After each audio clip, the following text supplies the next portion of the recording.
If you've been to Britain, you'll have noticed that British people love to talk about the weather. By the end of their life, the average British person will have spent 6 months discussing it. A recent survey found that a quarter of the population use the weather as a conversation starter. And 70% of people check the weather every day. Recently, it has become even more popular as a conversation topic. This is because the weather in Britain is becoming more extreme.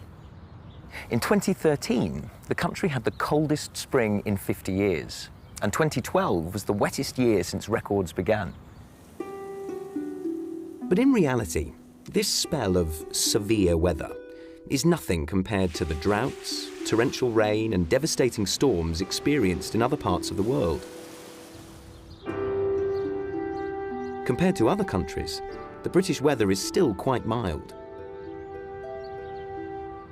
Some people say this is why we love talking about it. The weather is a safe topic of conversation, perfect for the famously reserved British. But whatever the reason, one thing is certain: this national obsession with weather shapes our everyday lives and has had a huge social impact, influencing the country's economy and its politics.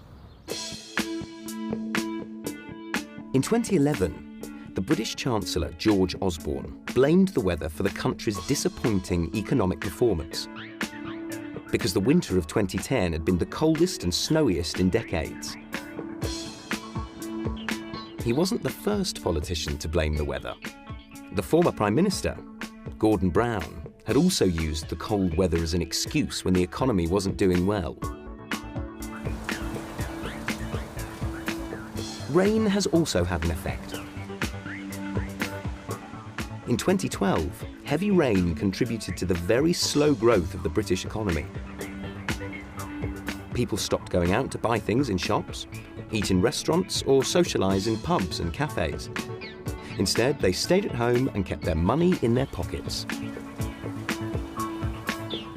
But the role of weather in British politics isn't confined to the economy. British elections are almost always held in the spring or the summer. This is because politicians believe people are more likely to come out to vote if the weather is good.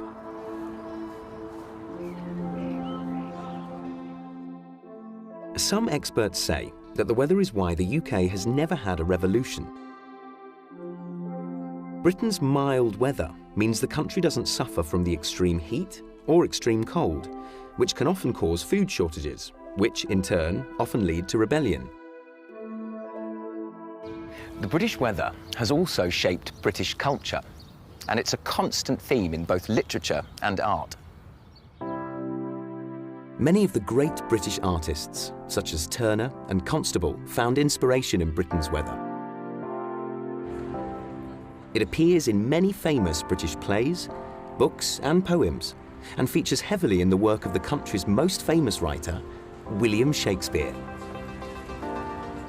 In fact, the weather has even had a huge impact on our language, and there are lots of weather idioms in English.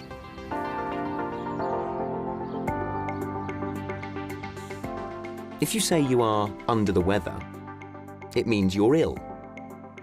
And if you're snowed under, you're busy. If you weather the storm, it means you survive something. And if you're right as rain, you're feeling fine.